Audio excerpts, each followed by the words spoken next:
We're talking about behavioral expressions in dementia.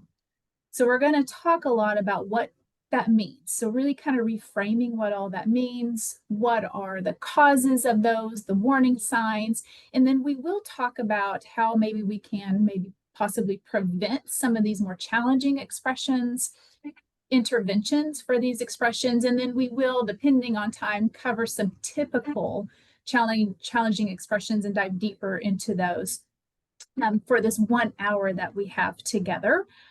But I do want to make sure everybody knows, in case you are not familiar with the James L. West Center, we have been around for 32 years. Thank you. Sorry, I was about to say 14, but that's how long I've been around with the James L. West Center.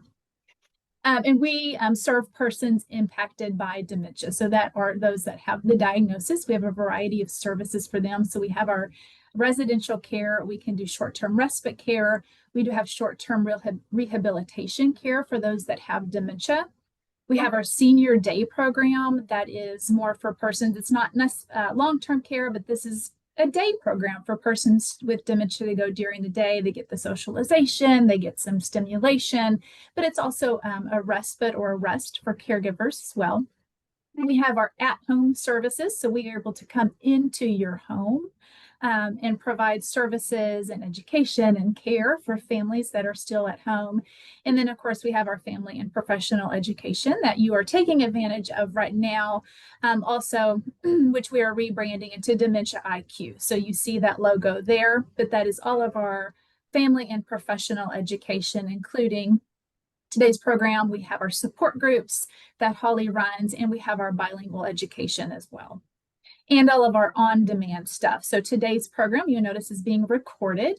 So the majority of the programs that we do record and we upload to our YouTube channel. So these free resources are available at any time and for anybody. So we ask that you share these resources too for those that might need it. It might be a family member, it might be somebody you just met, but these resources are free and easily accessible, and it can be accessed at your convenience.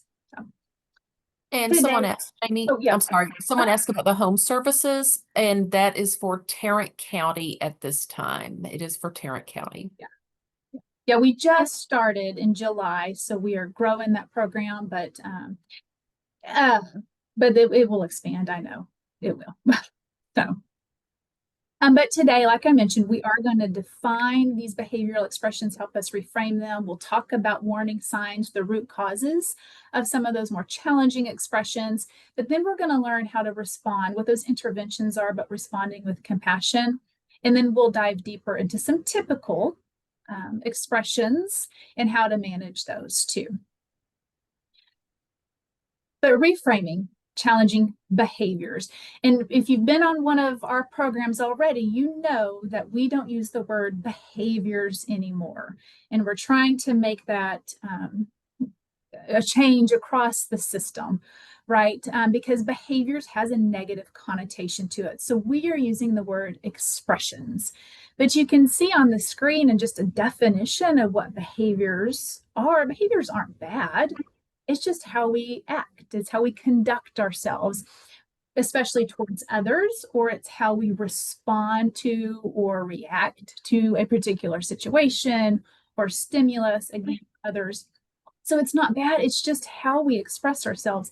And every single person has challenging behavioral expressions. Whether you have dementia or not, I promise you have had probably a quote unquote challenging expression today, or at least this week. Now, you might have been more in control of how you responded or reacted, but we all have them, and it is part of being a human being.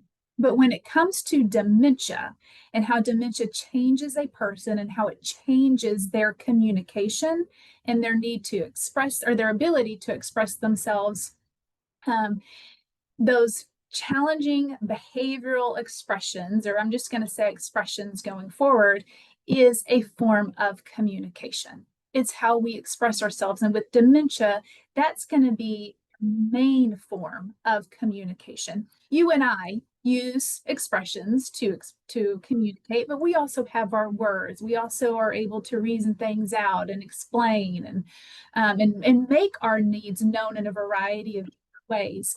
With dementia, one of the main ways they make their needs known is through how they express themselves or how they react or respond towards others or to a situation or to stimulus.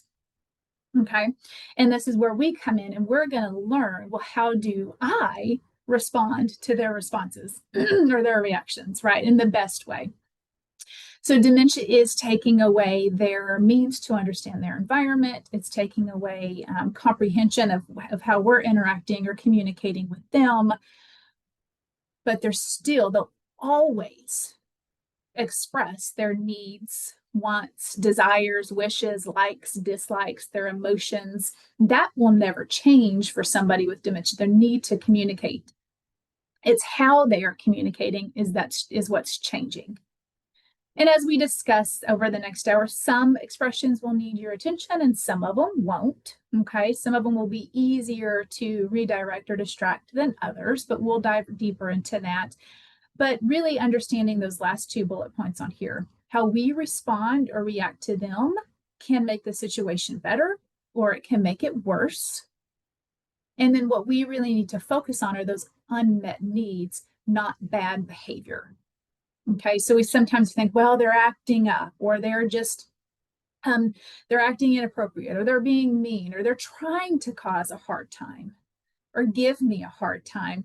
But if you heard it before, persons with dementia are not giving us a hard time. They are having a hard time. So they might have some of those unmet needs. So we need to reframe. Okay, well, let's focus on not the bad behavior or this challenging expression. What's that unmet need? And we'll discuss how we do that. But there is an incidence of challenging expression. So it says here, approximately 80% of people with dementia will show at least one challenging expression during their illness. I'm going to say 100% of persons with dementia will show at least one challenging expression during their illness, because guess what? They're human beings. Just like you and I are going to have challenging expressions, so will that, especially with agitation, which we will talk a lot more about. But you can see on the screen here some of those expressions that are listed, and some of the expressions we talk about today, your loved one may never express, or they might not ever have, you might not ever see this. But there also might be some expressions that your loved one does that we don't talk about today, okay? So this disease is very individualistic. It's just a unique disease for each person, but the interventions that we're going to talk about and our compassionate response really is the best practice for any time somebody has a challenging expression, no matter what it may be. But I will say that a lot of these challenging expressions, over half, do show themselves when we are helping them with their personal care time, or you might be heard it referred to as ADL time, those activities of daily living. And this is when we are in there and we are helping them with those self-care, personal care activities, dressing, feeding, showering, helping them in the bathroom, those things that are that personal kind of private care. We tend to see more challenging expressions happen during that time, but we'll discuss how to manage that. Things moving fast. So sorry, disorienting. But understanding the why. Why does this happen? So you can see the picture on the screen here. And some of you may have seen this picture before, but let's take a step back and think, well, what's going on? So dementia is changing the brain of the person that has the disease. And there are some things that are going away, but it's changing what their abilities are. And we all have these abilities to understand our environment, take in the stimulus and know how to respond or react to it, know what to do next, the time of day, how to our emotions, impulse control. All of these are abilities that we have. And dementia is changing those in somebody that has the disease. They're not as easy able to understand or reason things. And this changes as the disease progresses, right? They can't process maybe what's being said. maybe not follow through with requests. We are giving too much complex or too complex of instructions and they may not understand the instructions, or we're moving too fast and they can't keep up.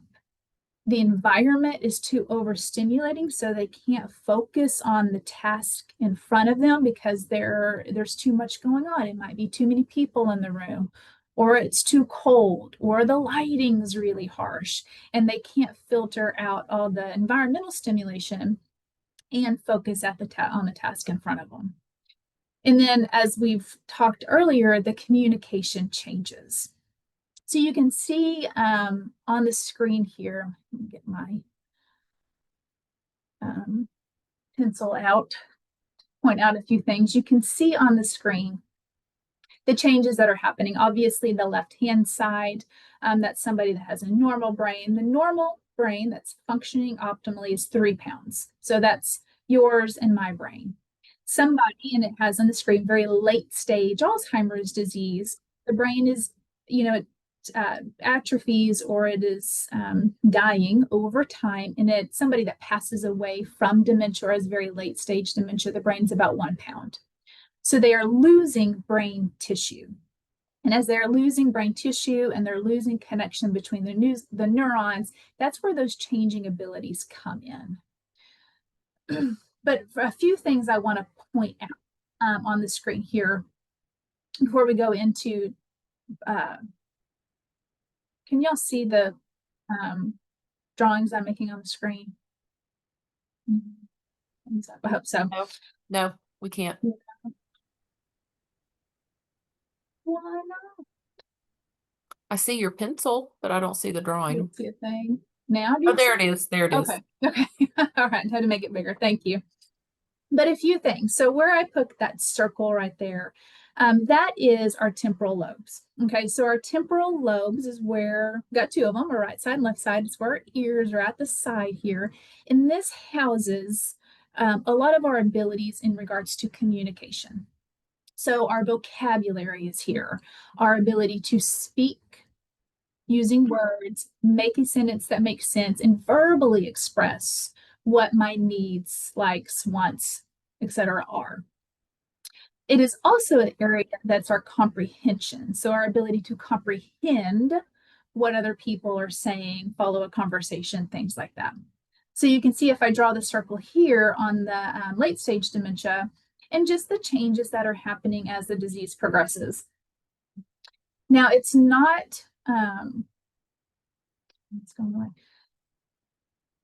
I want to point out a few things. It's changing, yes, but it's not all gone. There's just changes that are happening.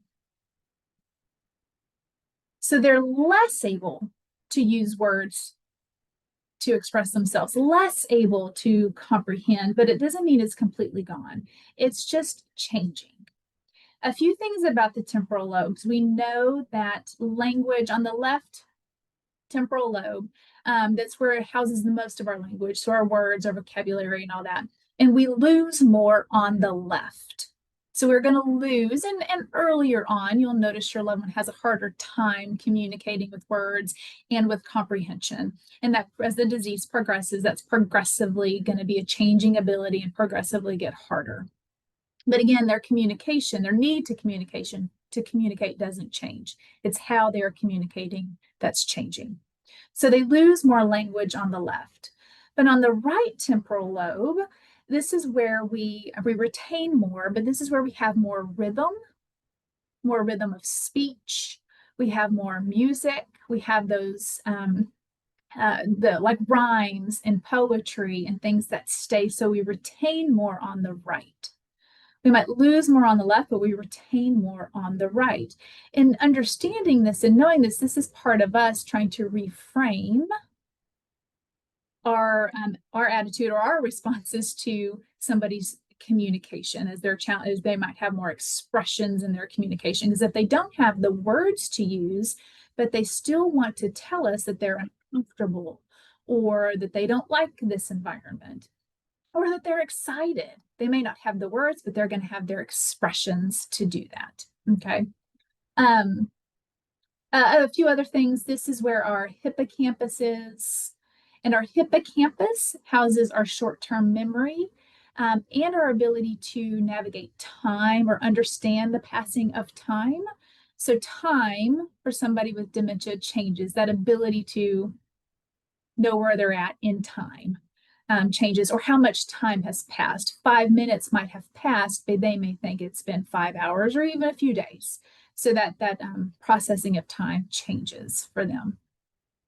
And then also the frontal lobe. This is where our forehead is, our frontal lobe. The frontal lobe houses a lot of our impulse control, our emotional control, our ability to see it from somebody else's perspective. And as we look more into challenging expressions, that's important to know. It's not that they don't have emotions or feelings, it's how in control of them they are is what's changing. Okay. So those are things that are changed that will contribute to some challenging expressions or how they're responding to their environment or responding to the person in front of them or responding to stimulus. Okay. So some other things that will understand the why of these challenging expressions. Again, they're misinterpreting what's being said or what's being done to them. Okay. They may feel like they're being treated like a child, and nobody wants to be treated like a child.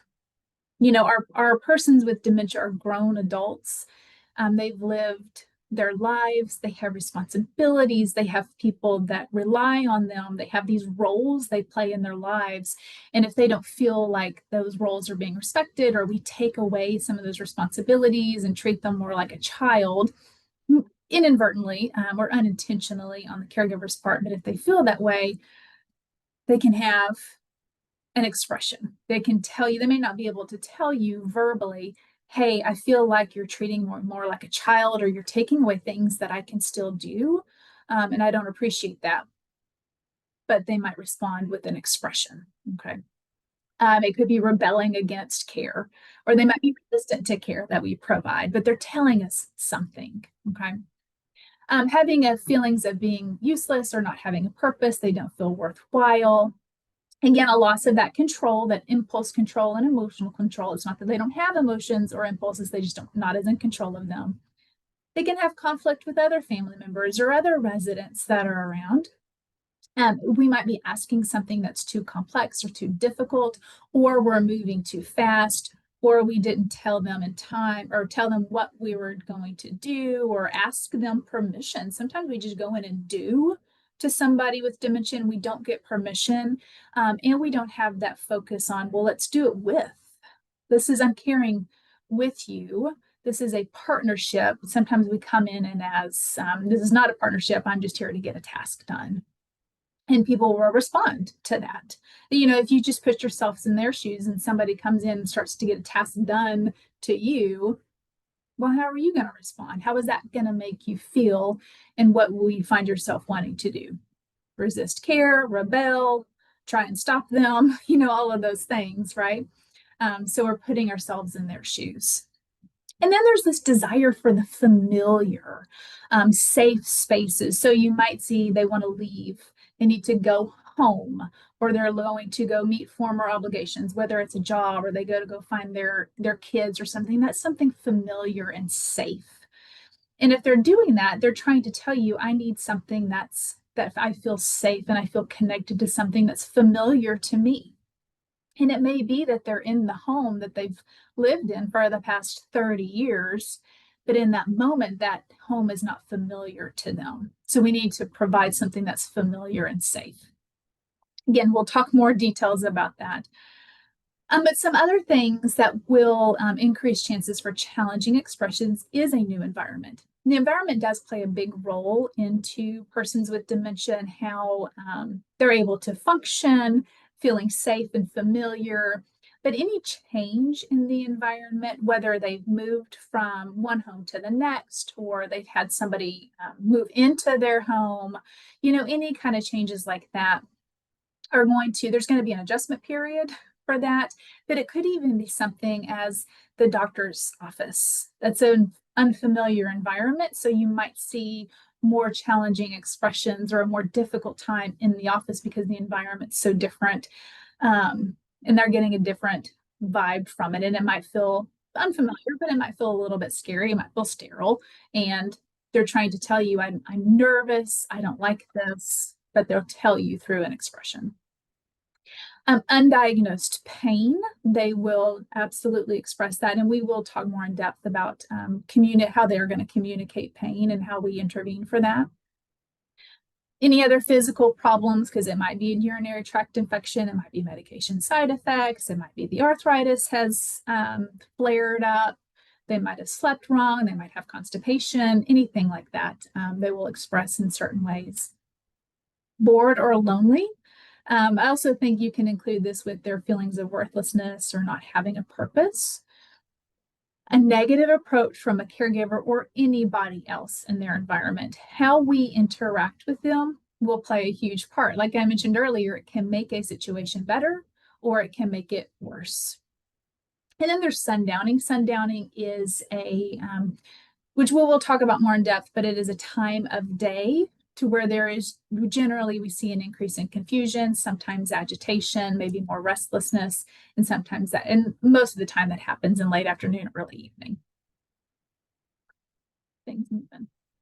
So I'll quickly walk through just some typical expressions we'll see by each stage, and the stage, early, middle, late stages, some common expressions we might see as the stage progresses, and really quick care strategies. But in the early stages, what we typically might see is somebody that has more repetition. So they're repeating the same question or repeating the same story, asking the same question over and over again. They have impaired decision making. It's not that they can't make a decision. They just can't choose between 5 different things, but they can choose between 2 different things. So it's us understanding what their abilities are and us accommodating that and setting it up for success. You might see more denial, where they are not recognizing their changes that are happening, okay? And then we also might see some apathy too. And these are all changes that are happening to the brain. And then we can typically see more depression and anxiety in the early stages. But care strategies is in the early stages, we want to keep things as normal as possible. We want to keep as much independence as we absolutely can. And a lot of that comes from maintaining the structure. This is the structure of the day, the flow of the day, what that routine is. Limit their choices, so don't take away their choices, just limit them. Avoid arguments. You are not going to win an argument, so there's no need to get into one. Whether you're right or not, you're just not going to win it. So it's that honing our skills on how to avoid arguments, or if there starts to become an argument or a confrontation, then we say, this isn't going to work right now. I'm going to take a break and we're going to come back and try again differently later on. But a lot of it focuses on the feelings that somebody is expressing. And this is throughout the whole stage of the disease, and you'll hear me say this again, but it's focusing on the feelings because they're going to express something. So let's say they're expressing agitation, frustration, agitation. They're agitated about something.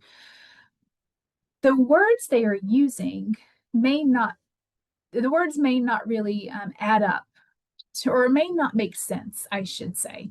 I had a lady that was really mad because she had lost her shoes. Somebody had stolen her shoes. I knew that nobody had stolen her shoes, but she was telling me somebody had stolen her shoes, and she was mad about it, and rightfully so. If somebody was stealing my shoes, I would be mad too. But it wasn't about the shoes. What she was expressing to me was frustration and agitation. And I focused on the feelings, and I talked about the feelings she was expressing. So I was like, gosh, that is frustrating. I used the words and I was like, this is irritating. I am sorry this is happening. This is not fair. So I'm focusing on the feelings, but not too worried about the words, right? I addressed the words. Somebody is stealing your shoes. This is frustrating. This is upsetting. I can't believe this is happening. I tell you what, we're going to come over here and we're going to fix it. We're going to talk about how do we fix it in a minute. But it's focusing on those feelings and not getting caught up in the words, especially if they are accusing you of something. Again, we're going to dive deeper into that in just a second. But that focusing on the feelings is throughout the whole disease state, the whole disease progression, excuse me. Always simplify the environment from the early stages, middle stages, late stages, remembering that the environment plays a big part into their ability to navigate this disease, to navigate how they function, how they feel, if they feel safe and secure, and in something familiar. And always give positive reinforcement. In the middle stages, what does happen is, so they're progressing through the disease state, so you will start to see more agitation. Maybe you start to see some aggression, as this is just how they're communicating themselves. You can see some sleep changes as well. And this is also a time of the disease where we are adding more care, like hands-on care. So this is where we add more support, because we are adding more hands-on care to helping them with those personal care activities or those safe self-care activities.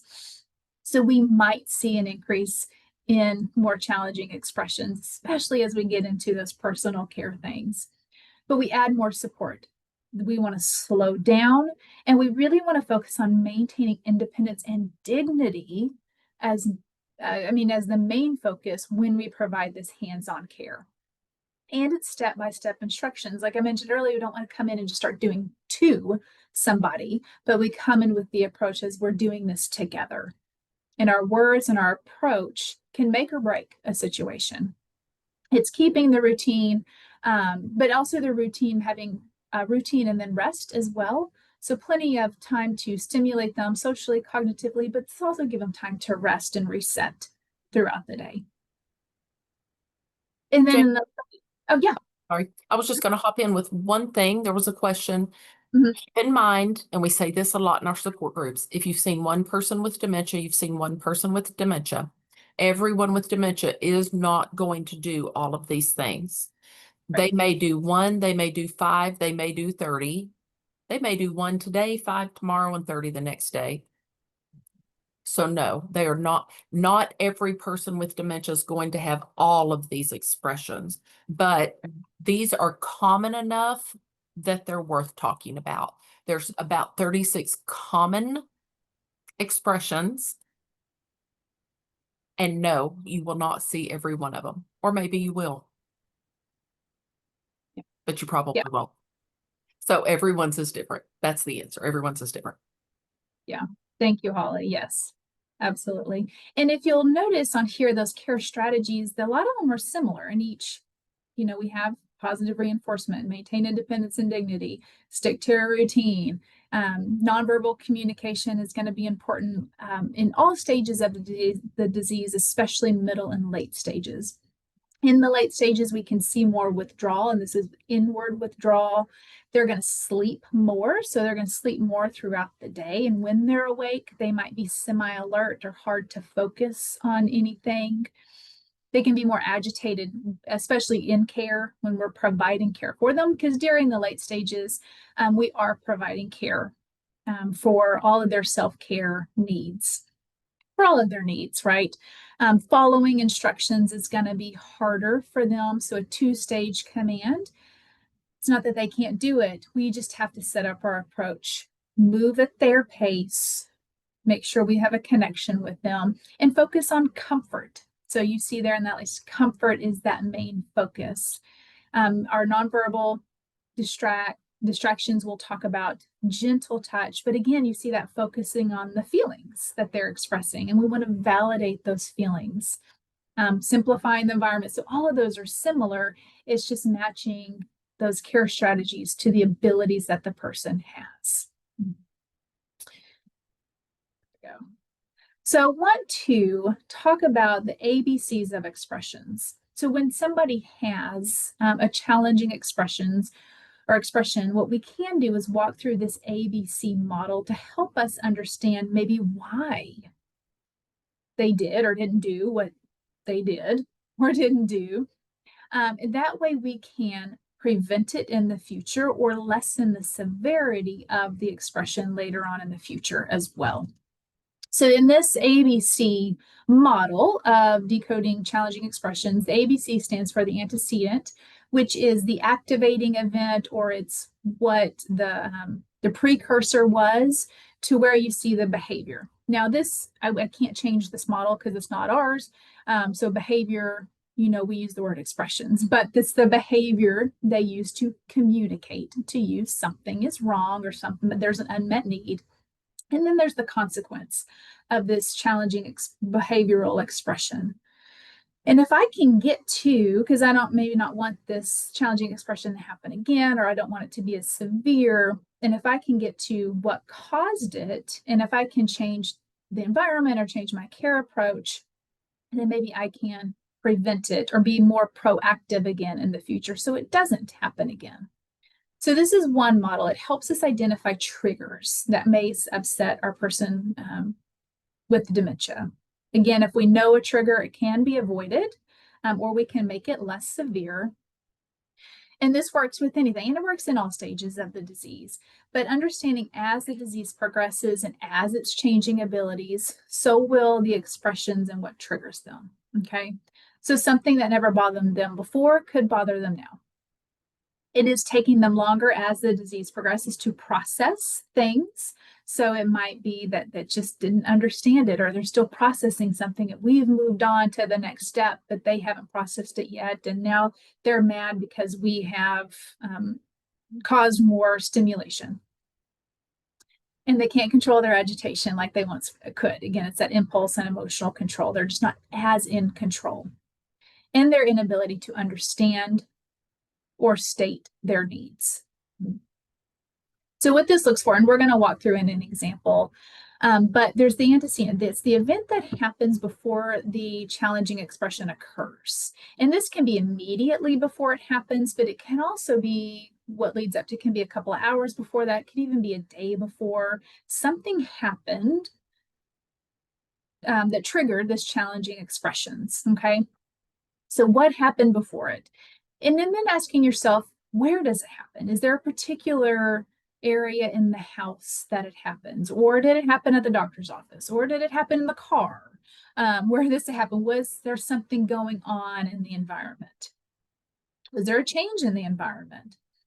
Then you ask, when does it happen? Is there a particular time of the day that it happens? Who's involved? Is there a particular person that was involved that when this happens? And with the efforts that we tried, did my efforts make it worse? Did it make it better? Did we not see any change? Did part of it make it worse and part of it was okay? What were the efforts that I made? How did they work towards resolving the situation? And then we're going to use this checklist. So I know there's a lot of words on here. And again, you've either got this in the slides in chat, or you'll get it this afternoon. But it's going through this 6-question kind of checklist. And we really want to ask, who are they as a person? Are there pet peeves? Are we doing something that would have annoyed them anyway? Right? What are their preferences? What are their life patterns? Have they regressed in time? So there is this theory of retrogenesis where they are regressing in their timeline. So they may not remember that they are the 80-year-old woman that's today, that lives today, and they are living now with their daughter, but where they might be in their timeline is they're the 60-year-old woman that is still working. Her daughter's younger, she's independent, and she lives alone in her own home.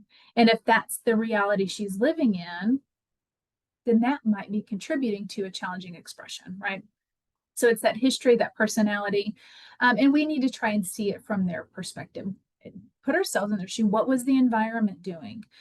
Were they hungry? Maybe they were in pain. Did they sleep well the night before? Kind of these things like that. Then we want to ask the level of dementia. So do we understand what stage of the disease they're in and what their abilities are? Do they have some changing abilities? What's their confusion level, their and understanding level, sensory awareness? Because we don't always want to jump to, if somebody had a challenging expression, oh, well, they must have progressed in the disease state, because that's not always the answer, because a lot of times it's something else that's triggering that expression. But sometimes it's the dementia that is changing the abilities, or maybe it's changing, they've turned the corner of the disease. How are they feeling? So we are going to talk about pain. Is that if this was a sudden change, there's usually always a physical underlying problem. So it might be a UTI, a medication interaction, pain, fatigue, something like that. And then what are we communicating? This is a big one, how other people are communicating. Are we, as the caregivers, communicating exhaustion, frustration, anger, resentment? What is our approach? Are we moving too fast? Are we using too many words? Is my words nice, but my face saying something different, or my tone of voice saying something different?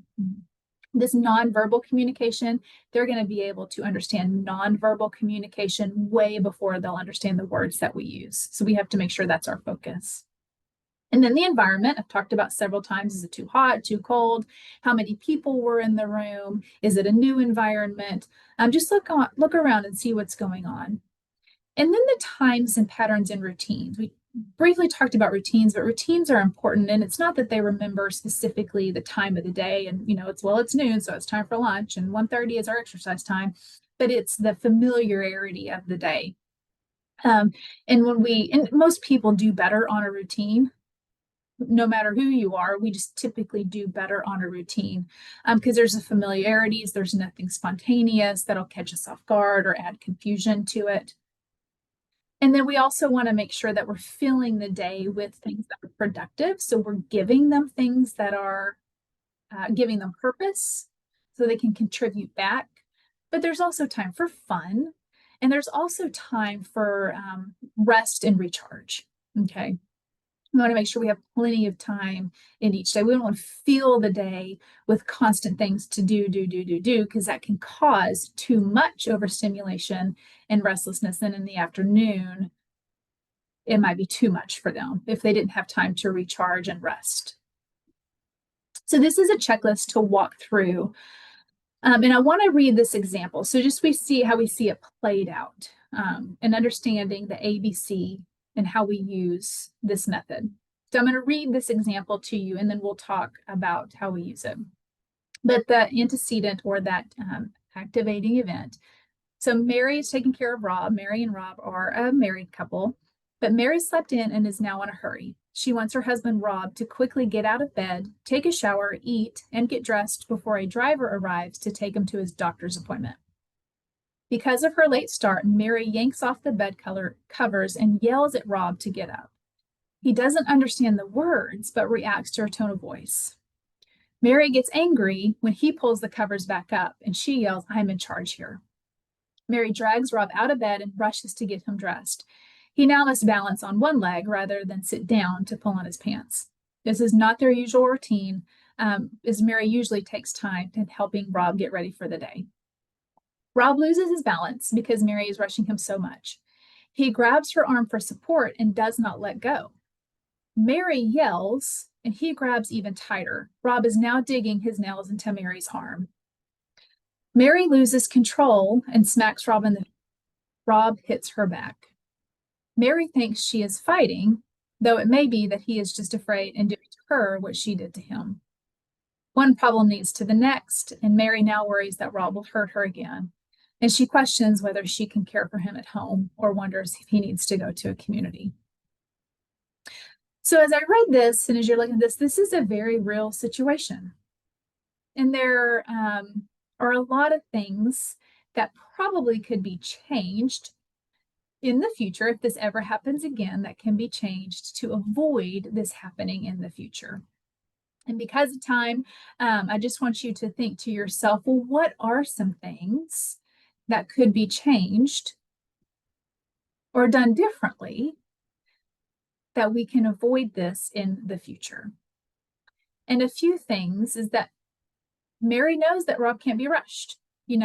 While she should not feel guilty because things happen, right? We need to realize that Mary needs to realize her actions made the situation worse, right? So some things Mary can do if she's ever late again, call the doctors to see if they can reschedule. Or Something else is, so she had a lot of things for Rob to do before he got in the car to go to the doctor's appointment. Maybe they doesn't have to do all. Does he have to take a shower? Maybe he can get breakfast and eat it on the go to the doctor's appointment. Things like that. And then Mary will make a list of what happened. So sitting down and doing this, because the consequences are pretty dire. So sitting down and making a list of what caused the situation, what caused the hitting. And she can look for ways to figure out what went wrong and how can I avoid them in the future. And it's walking through those checklists, right? And it's knowing I used to take time helping Rob. We rushed too much. My reaction made the situation worse. Don't need to do all of those things. So, and it's using this method, using ABC way to help Rob be more cooperative in the future, help me understand how my reactions made the situation better so I can make different choices in the future. Mm-hmm. So I hope just reading through that example really quick and relating it to the ABC method will help you, and you can understand this might be a method I can use in the future to help identify and help really figure out what triggers some challenging expressions. But we do want to respond with compassion, and it is using the ABC method. We've talked about modifying the environment and making sure there's a routine that's familiar and that's easily followed. It's not, and I say that, I mean, you have plenty of stimulation, but also plenty of times for rest too. And then we're going to use this validation and redirection. So this is focusing on the feelings. We're validating the emotions that somebody's expressing. Mm-hmm. And then we have to meet them in their world because they can't come to ours. So we have to meet them where they're at. And ways to do that is to respond with compassion. So never say the word remember. So this is rule number 1. We don't want to use the word remember because guess what? They don't remember. And they don't remember that they don't remember that they don't remember. So saying, remember we did this yesterday. I already told you this. Don't you remember? Well, they don't. So just take the word remember out of your vocabulary, but add the word okay. And when we say okay, the word okay really acknowledges that someone spoke and that we heard them. And everybody wants to be heard, seen, and valued. But the word okay acknowledges that I hear you and I see you. We're not necessarily agreeing with them, but when we say okay with a pleasant tone and a helpful look on our face, we can generally diffuse the situation, or it helps set us up for success more so than an argument. Even if they are accusing us of something, or they're accusing somebody else of something, when we say okay, then we validate and fix it. So we're validating or focusing on their feelings, and then we fix it with maybe a therapeutic story. If you're accused of stealing their money, just say, okay, wow, that is not acceptable. What I'm going to do right now is I'm going to call the bank and I'm going to get my name taken off that account. Then you call a cell phone, you call a friend, maybe you just type in some numbers and call, and you take that banker on the phone and you said, take my name off their account. We're going to get this fixed. Until you send me those documents to make sure my name's not on it. Great. That's taken care of. I'm so glad we're doing that. Now let's go. And we're going to show you what distractions are here in just a second, but we have to go to their world, because if somebody's accusing me of stealing their money, and I say, no, I'm not stealing your money. That's ridiculous. You're just confused. That's not going to happen. We've never even been to the bank together. It's not possible. What we're saying is, I didn't hear you. And what you're expressing is not valid. We have to validate their emotions. Even if their world doesn't make sense, the words they're using doesn't make sense, we have to validate them. We don't get emotional, we just fix it. Another example is that they're looking for somebody who's passed away. A lot of times we don't want to say, well, don't you remember, mom passed away a couple of years ago? Because I use the word remember, which we're not supposed to do. I may not remember, and it can bring back those sudden feelings of grief that they just lost their mom. But in other words, we go to their world and use something that would make sense to them from their past or their history. Remember, mom's just traveling right now. We'll call her later on. Tell you what, right now, why don't we go get some food, go listen to some music, go get some pets or babies. So these 4 things on here, these are great distractions and ways to redirect that are so easy to use, and they work most of the time. Food, the sweeter, the better, right? So you know what, mom's, she's just traveling. We'll call her later tonight. Hey, I know that we just got some fresh cookies over there. You want to go get a cookie? Or help me come make some fresh cookies. Or let's go turn some music on. I could really use to hear some Elvis right now. I really would love to hear the Beatles. Doesn't that sound great? Let's go listen to the Beatles. Or you show them pictures. Oh, I got some great new pictures of my little son over here. I just wanted to show you this picture, and pull up your phone and pull up a picture of a kid or this new puppy dog you got, because those are easy distractions and they work most of the time, because we don't want to keep them on focused on whatever is upsetting them, because we validated their emotion, we fixed it with the therapeutic story, and now we need to redirect them. Another way to redirect them is moving to a different environment. So maybe it's you go to a different room in the house, maybe you go outside and take a walk. Anything like that is just going to change them, because the person with dementia can only hold one thought in their head at a time. So if we can replace that thought with something more positive or something different, and they can't keep that thought in that was just bothering them in the first place. Another way to respond with compassion is purposeful activities. I've talked about this or hinted at this, but somebody with dementia, I think,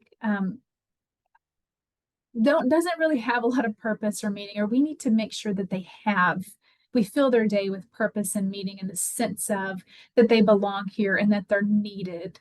And we have to facilitate that for them. So, and they don't have to give up their activities that they've always done or that they've always loved to do. We just have to help facilitate it and give them opportunities to do these meaningful activities. And these activities, they give dignity, they give independence, they can reduce or even prevent challenging expressions, and they just help overall with this emotional health and feelings of importance, and that I am needed and that I'm valued. But when we're choosing activities, we want to focus on a few things. Focus on the enjoyment of it, not necessarily the outcome or the result, or that something got done, but it's the enjoyment of the activity, even if it's chores, even if it's folding clothes, or it might be an art project, or it might be shredding paper. There's an enjoyment in those activities, so focus on that. And we want to make sure encourage involvement in the daily life. So the activities that just happen because of life, they don't always have to be fun, entertaining activities. It's activities that we do that we've always done all of our lives, that give back to our family or give back to the community. But we do want to make sure we're doing favorite activities, those fun ones. Taking into consideration physical limitations, and of course, tailor the activities to what their abilities are or what their disease state is. Laundry is a good example, because somebody in the early stages can probably do a full activity of laundry. That's sorting the whites and the darks. It's putting it in the laundry machine. It's pressing the buttons to start. It's folding it out, or it's getting them out. It's folding them. It's putting them up in the drawers. As the disease progresses, they might now be folding them. They can sort, they can fold, and they can maybe put them up in the right dresser if we're there to help cue them. In the late stages, it might be folding, and it might just be folding square cloths. Folding a shirt might be too complicated, but I can fold a square cloth. But they're doing something, an activity that we need their help with, and they're providing, they have that responsibility. And then choosing activities that they can do together, or that you can do together as well. Okay, I know we're short on time, but I do want to talk about, these are just some typical common expressions. In the follow-up slides I'm going to give you, you'll have obviously all this information, but at the very end, I'm going to give you some other expressions that we don't have time to talk about. Not that we're going to get through these, but there's going to be a lot more that aren't listed on here. Just because we had an hour. There's like Holly mentioned, there's 36 different typical expressions that your loved one may or may not express. But I wanted you to have the information. So the slides that you get in the follow-up email will have those additional expressions on there and information about them. But I do want to talk about agitation and pain. So agitation, because it covers a full spectrum, this is anywhere from somebody being stubborn or bored all the way up to aggression, okay? And everything that's in between. It's this expression, excuse me, a spectrum. And remember that when our loved ones are agitated, telling them to calm down is not going to work. Just like sometimes it doesn't work for me either, because they're not as in control of their emotions. Don't understand what's happening, or they don't understand what we're asking them to do, or or trying to intervene. We don't want to make it a bigger deal. So stress is contagious. So or agitation is contagious, frustration is contagious, all of these things. So we need to make sure that we are calm. And sometimes that might be we need to step out and take a few deep breaths and come in so we have a good approach, because our emotions, our tone of voice, our facial expressions are going to make or break. So when somebody sees us in our nonverbal communication, most of the time they will respond in kind. So if I stay calm and collected and I'm validating emotions and I'm helping fix the problem, that will make the situation better. But if I come in because I'm a caregiver and I'm exhausted and I'm tired and I can't believe she is agitated about this again, we just went through this 30 minutes ago, and I come in and I'm panicked, and then she's going to pick up, and I say my mom's going to pick up on those emotions and respond the same way, and I'm making the situation worse. Okay. But we're the ones with the 3-pound brain, and we can control our emotions, and we can accommodate the disease. But with agitation, it's sitting around, it's going through those 6 questions and steps. How are they feeling? What are their preferences and maybe pet peeves? How are they feeling? What stage of the disease are they in? What am I communicating? What is the environment saying? Are they in pain? Is there anything physically maybe we need to look at? Has there been a change in the routine? It's asking those things. It's learning what those questions are, and learning to avoid those triggers if we have any, and knowing that there is going to be an adjustment period if there are changes in the routine or the environment, and being patient with that. So there's just some good tips to reduce agitation. Of course, build in stimulation and rest. Make sure that the environment is familiar and functional, and we want to allow as much independence as possible. Sundowning, I did mention, and again, this is the time of day where somebody is more restless, more confused, typically more agitated. And a lot of times it is later in the day, and later in the day, they're just more tired. I'm more tired later in the day, but I can control my emotions and my tiredness. Persons with dementia may not be able to do that. So we can see higher anxiety or restlessness. They might also have been overstimulated throughout the day, and now they're reeling off that overstimulation, or they haven't had enough stimulation and they're bored, and kind of all that pent up energy and stuff is now here, and they got to get it out somehow, and they might see some restlessness or anything. So it's bolded here, but what do? We want to make sure that the environment and how we are acting and how we are responding to things is calm. So it's calm, it's relaxing. We want to keep them active. And I would say early evening activities that are familiar are the best. So what activities were they doing? If it's late afternoon, early evening, and they start to have more confusion or they get more restless, well, what from their past were they doing around this time of day? Because a lot of times, this is just a natural time of day where we are busy. We're getting off of work, we're getting out of school, we're going to sports, we're going to pick up the kids. It's naturally a busy time of the day. So what were they doing in their past? And can we give them one of those familiar activities? Can we have them sort through mail? Can they help start dinner? Things like that to get them active, get them focused on an activity that they can do. And making sure, looking at the environment, making sure it's relaxing. And if the routine has changed, if we need to get back into the routine of what we were doing. I'm going to skip over here to pain because of time. Persons, just to know how they're communicating pain, but discomfort or any kind of change in their physical condition, if it's a sudden change that we see, whether it's in confusion, Maybe they're not as active as they used to be. Maybe it seems like they have progressed in the disease state. Anything there's this sudden change over a couple hours or a day or two, most of the time there's a physical underlying problem. And so we want to look for these changes. And they will tell you, they might not be able to say, hey, I'm not feeling good over the last, I haven't been sleeping well, but they'll tell you through these nonverbal communications. They might moan or cry, they might protect a part of their body, they might have trouble sleeping. Decreased activity, they might have increased agitation, increased aggression, pacing, rocking back and forth. They might become aggressive for the first time. And we always want to say, okay, there's something physically wrong, because they're not always able to explain when something is wrong, but we always want to look for this pain first. And this is anywhere from, do they have their clothes on backwards? Is the tag in the back of their shirt really bothering them? And they're not able to tell you, but it could be. You always want to check for a urinary tract infection. Make sure if they have any other coexisting illness, that those are being managed. Okay.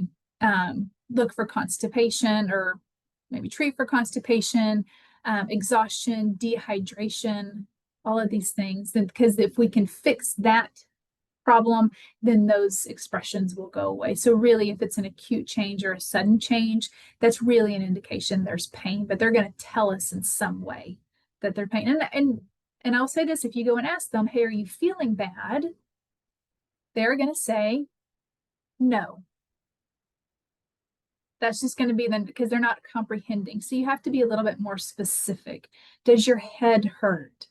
And they may still say no, but if you touch that area, or is it your stomach? Things like this. Are you uncomfortable? It's getting to those. You got to be more specific and more concrete to get the root cause, or get them to the doctor and do that UTI test as well. You can see here, there's information about those other expressions, but I do want to talk just this final tips here. And I mentioned this earlier, but stress is contagious. Frustration, agitation, all of that is contagious. So we really have to watch how we are responding, how we are presenting ourselves, and using breaks, routines, and music. And this is not for just our person with dementia, but it's for us as well.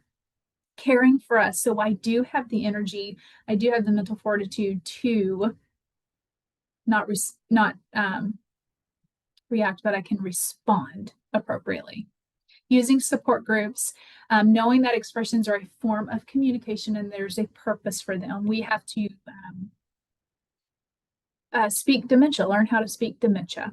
Okay. And everyone needs to feel valued and that they have purpose. And so we need to focus on that. And then a person with dementia is not a problem to be solved, but a person to love. So if we can look at it that way, we're loving this person, and how can I best love them? They're not just a problem to be solved. So this is our information. That was a lot. I know I didn't get through everything either, but you will get a copies of these slides along with some additional information. And as always, both Holly and I are always available by email. I know there's the support group also that I wanted to highlight, that there's 2 support groups that meet weekly, one online and one in person. They're open and they are always, we're always there, right? But Holly, were there any questions or anything that I missed? I just answered one, and then another one just popped up. If you want to look at that one, someone had asked about a person with Down syndrome having dementia. I actually put a link to an article on the Alzheimer's Association's page. It is very common. And then the question that just came up, someone's asking how to sign up for the online support group. And then how can I answer the question, why do I need care? My mom asked me this a lot. She's upset because she needs someone to be there for her. She does not want me to bring in even a familiar person when I need to leave the house to be with her, mainly because it's cost money. Oh, yes. I would say, and Holly might have a great answer too, but I would say, well, frame it about me. It's, you don't need care, Mom, but I need the help. And we're using a community grant, right? So it doesn't cost money. We're actually going to get this. We have this limited time that we can use this service, and we want to make sure and use it, because if we don't use it, it'll go away. Other people can't use it, and it's going to help me. It's for me. So you take the pressure off of them and put it on you. I need this help. Or even say, if we don't use it, the whole program's going to go away. Different aspects there. Holly, do you have a suggestion? Yeah, using those therapeutic stories, make it more about you than about them. And don't call it needing care. Have them coming for a Bible study. Have them coming to help clean the house. Have them coming to do all kinds of things. It's just getting them in the door. I used to go to people's houses all the time for Bible studies when I worked for the Alzheimer's Association. I wouldn't even bring a Bible with me, but they'd let me in the house because that's a reason for somebody to come over. So it's just get creative with what works. Yeah. Yes, it's a student. They need to come in and do an interview or We do Yeah. that a lot with especially younger or with these students need to learn how to do this. I'm glad we're able to help them. We Yeah. use that a lot if they need a wheelchair at the airport. They need a wheelchair somewhere. Well, let's help. These people are learning how to do this at the airport, how to take us back and forth to the. Yeah. And in the follow-up email, I'll make sure you get information about the support groups, and really to sign up for them, just ask Holly to add you to her email list, and she sends out reminders every week. She's so good. Thanks, everybody. Appreciate y'all. Thank you.